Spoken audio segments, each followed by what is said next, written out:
Fala galera, sejam bem-vindos ao Doc Besides, nossa série aqui que mostra essas cenas, esses momentos, essas histórias inusitadas sobre a vida do André que você nunca ouviu e que com certeza não vão entrar no documentário. Então se você tá aqui pela primeira vez, já se inscreve no canal aqui, porque toda sexta-feira tem vídeo novo. E aproveita e deixa seu like. Você que já tá aqui há bastante tempo, aproveita, deixa seu like aí que você já tá acostumado, né? Outro recadinho que eu tenho pra vocês aqui é agradecer a você que contribuiu com a nossa vaquinha para o primeiro filme. Meu muito obrigado. Mas não se esqueçam, temos mais 3 filmes para fazer. Então eu vou dar 3 maneiras de vocês continuarem a nos ajudar. Vamos lá? Primeira maneira é você adquirir nossos produtos, né? Já está disponível o DVD do filme, já está disponível a camiseta do filme e já está disponível a caneca do filme. O DVD possui legendas em espanhol e em inglês. Ele está recheado de bônus e tem o filme completo do episódio 1. Vale lembrar que o DVD tem uma tiragem limitadíssima, então corra para garantir o seu. Você também quer a camiseta? Tá bom, temos a camiseta também, essa linda estampa aí, André Matos, Maestro do Rock. Temos também a nossa caneca. Você aí que quer tomar o seu café, ou mesmo a sua cerveja, tem a sua caneca André Matos, Maestro do Rock. Adquira ela agora mesmo no site que está aparecendo aí embaixo. Segunda maneira, claro, a nossa vaquinha. Você que já conhece a nossa vaquinha, tá aqui o endereço. Contribua com o valor que você quiser, que você terá o seu nome nos agradecimentos do filme. É isso mesmo, no final do segundo, do terceiro e do quarto filme, seu nome vai estar lá. Como o do pessoal que já doou na primeira vaquinha, apareceu no primeiro filme. Então, não se esqueça, nossa vaquinha. Terceira maneira, claro, alugando o filme, ele já está disponível aqui nesse endereço que está aparecendo aqui embaixo. Você pode alugar ele e poder assistir aí no conforto da tua casa, com seus amigos, com a sua família, com a sua namorada, com o seu namorado. Só pegar pipoca e assistir o filme. Vamos lá. São as 3 maneiras que você tem para ajudar a gente a continuar a escrever no legado do André Matos, Maestro do Rock. Conto com você. Um evento curioso que aconteceu foi quando eu fui a São Paulo visitar os dois, visitar o Dani e o André, e a gente resolveu ir numa casa de jogos de tabuleiro. E nessa casa de jogos de tabuleiro, no momento em que o André foi pagar a conta, a caixa não o conhecia, mas um rapaz o reconheceu imediatamente e foi abordá-lo. E foi extremamente curioso para todo mundo que estava ao redor, inclusive para a caixa, que não o conhecia, porque o rapaz o tratava como se ele fosse o Roberto Carlos, em termos de deferência, de admiração e de emoção.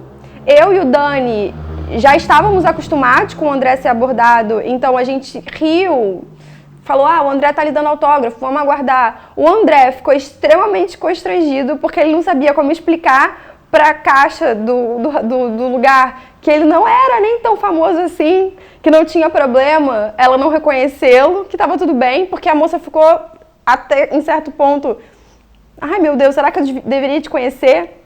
Então foi muito curioso, porque o André, ele não era uma pessoa adaptada à celebridade dele, ele era um artista em absoluto. Então o que para ele era normal era compor, performar, sair do palco e voltar à vida absolutamente reservada dele. Quando eu era pequena, ele era só o meu irmão mais velho, que aparecia com presentes muito diferentes de lugares do mundo que eu não sabia que existiam. Quando eu estava numa idade 11, 12 anos, e normalmente era menino, mas também tinha menina, e alguém gostava do rock, ou eles descobriam, ou eu falava no afã. E em certo momento eu parei de falar, porque houve escolas em que eu virei uma celebridade.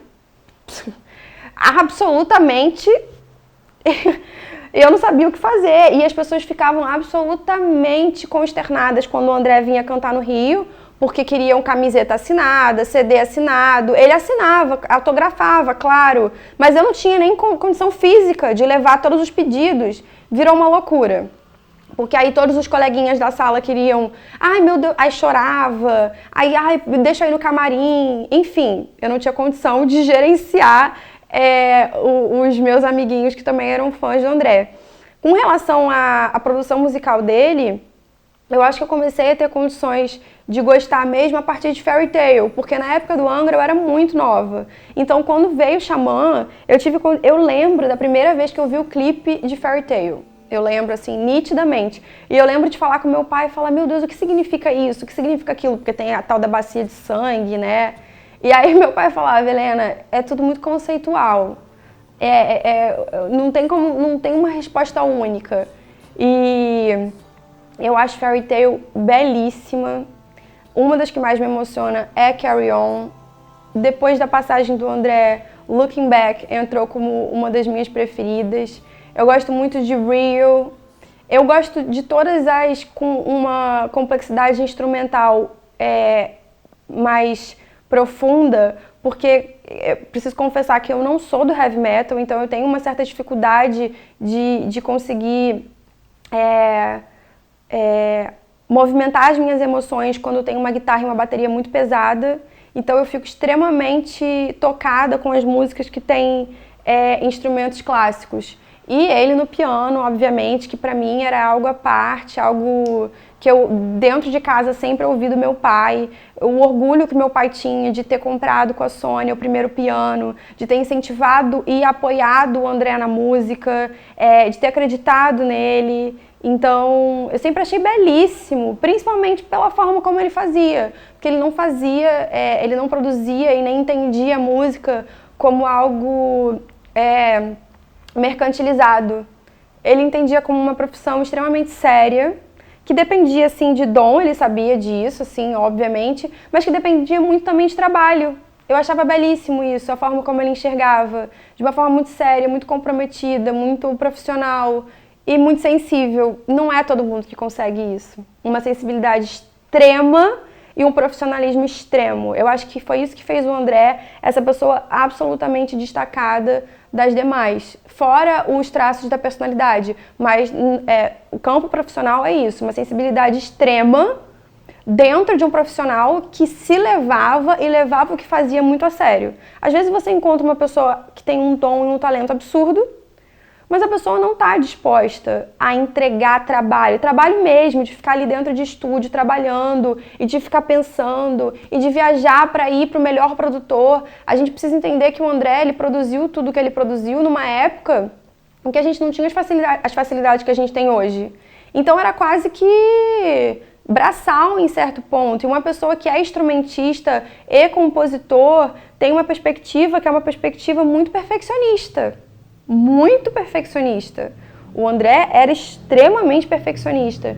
Então, eu acho que quando eu tive maturidade suficiente para enxergar o quão ele levava o que ele produzia a sério, passou a ser mais uma das minhas referências. Eu sou advogada, então, nas vezes que eu já conversei com o André antes dele partir sobre direito, eu ria com ele, eu brincava com ele, porque ele falava que ele não gostava de advogado, que ele era um pouco traumatizado com o contrato, com a forma como que advogado falava, que advogado estava sempre querendo alguma coisa, e eu concordava com ele, advogado realmente é um pessoal um pouco complicado, mas o André era tão aplicado que ele ia ler a lei, ele ia ler a Constituição. Várias questões que a gente tratava, pessoais, enfim, ele falava, mas eu li, mas eu fui ver, ele ia estudar. E assim, para quem é do direito, a gente sabe, pouquíssimas pessoas estão dispostas a isso. Normalmente as pessoas perguntam pra gente, pro profissional da área, e aceitam a resposta. Jamais, o André nunca. Ele ia estudar, ele ia entender, e aí ele me trazia perguntas muito mais profundas sobre o tema. Ele era essa pessoa com absolutamente tudo. Tudo. História, geografia, cultura, idiomas, música, tudo.